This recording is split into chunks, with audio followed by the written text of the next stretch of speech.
43 વર્ષ બાદ કોઈ ભારતીય પીએમ તરીકે નોર્વેના સત્તાવાર પ્રવાસે છે. ઓસ્લોમાં નોર્વેના પીએમ જોનસ ગાર સ્ટોરે સાથે એમણે સંયુક્ત પ્રેસ બ્રીફિંગનું આયોજન કર્યું. નોર્વેની જાણીતી મહિલા પત્રકારે તેમણે પ્રશ્ન કર્યો. પ્રશ્ન એવો છે કે મિસ્ટર મોદી, તમે મીડિયા સાથે કેમ વાતચીત નથી કરતા? સવાલોના જવાબો કેમ નથી આપતા? પણ આ પ્રશ્નનો જવાબ પીએમ મોદી કોઈ પણ આપ્યા વગર જ ત્યાંથી નીકળી જાય છે. નમસ્કાર, આપની સાથે હું આકાંક્ષા. તમે જોઈ રહ્યા છો ઓવર રાજકોટ. પીએમ મોદી નોર્વેના પ્રવાસે છે. પ્રેસ બ્રીફિંગ દરમિયાન એક મહિલા પત્રકાર દ્વારા તેમને કોઈ પ્રશ્ન પૂછવામાં આવ્યો અને પ્રશ્નનો એ પત્રકારને જવાબ ન મળ્યો અને પોતે એક વિડીયો મારફતે પોતાની વાત રજૂ કરી કે કઈ રીતે પીએમ નરેન્દ્ર મોદી એમના પ્રશ્નોના જવાબો નથી આપતા, અને ત્યાંથી આ વિવાદની શરૂઆત થઈ.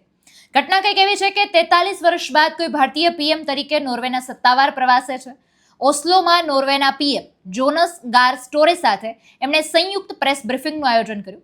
પ્રેસ બ્રીફિંગ પૂર્ણ થઈ ત્યાર પછી પીએમ નરેન્દ્ર મોદી હોલની બહાર જઈ રહ્યા હતા. એ જ સમયે નોર્વેની જાણીતી મહિલા પત્રકારે તેમણે પ્રશ્ન કર્યો. પ્રશ્ન એવો છે કે મિસ્ટર મોદી, તમે મીડિયા સાથે કેમ વાતચીત નથી કરતા?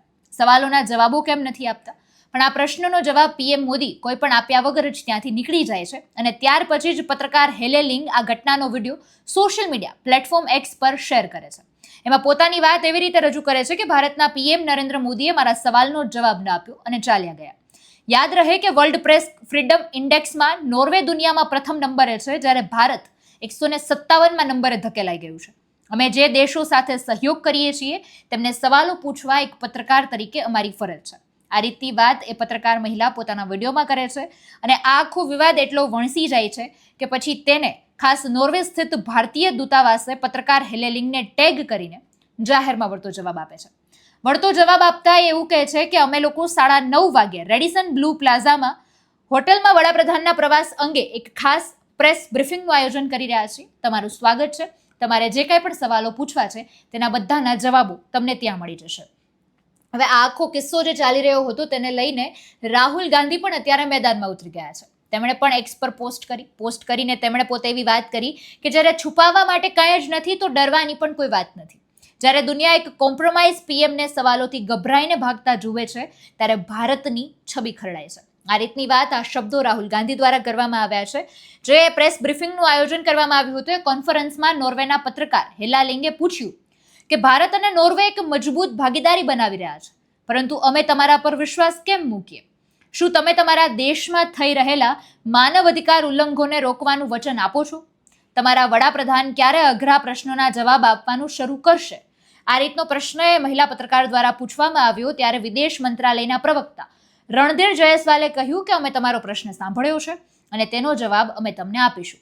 પણ એ નોર્વેન્જિયન પત્રકારે એવું કહ્યું કે મને તાત્કાલિક જવાબ જોઈએ છે.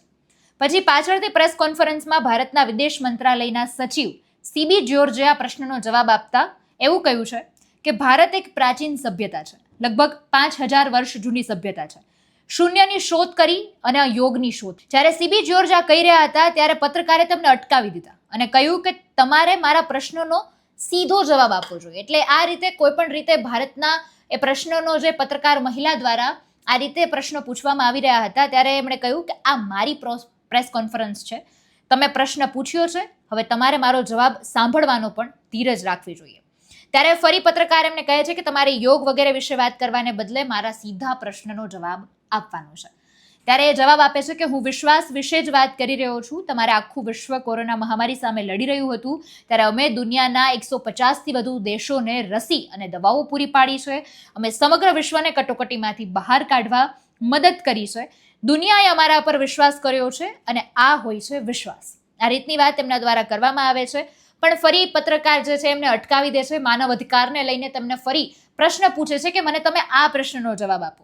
ત્યારે પછી એ જવાબ આપે છે કે G20 સમિટનો ઉલ્લેખ કરે છે. રશિયા યુક્રેન યુદ્ધની મુશ્કેલ પરિસ્થિતિઓમાં ભારત યજમાનીને યુદ્ધની બધા દેશોને એક પ્લેટફોર્મ પર એક સાથે લાવ્યા. ભારતે બધાને એક કર્યા અને પ્રથમ વખત આફ્રિકન યુનિયનને G20નો કાયમી સભ્ય બનાવવામાં સફળ થયા. અને આ રીતની વાત તેમના દ્વારા કરવામાં આવી છે. અને જ્યારે આ રીતનો જવાબ સીબી જ્યોર્જ આપી રહ્યા હતા, મહિલા પત્રકાર પ્રેસ કોન્ફરન્સ છોડીને ત્યાંથી નીકળી જાય છે. આખો વિવાદ આ રીતે સામે આવ્યો હતો અને કઈ રીતે એમના દ્વારા પ્રશ્નો પૂછવામાં આવ્યા અને આખી પરિસ્થિતિ શું બની છે એ આ રીતે સામે આવી છે. સમગ્ર મુદ્દાને તમે કઈ રીતે જોવો છો કમેન્ટમાં જણાવજો. ફરી મળીશું. મને રજા આપશો. નમસ્કાર.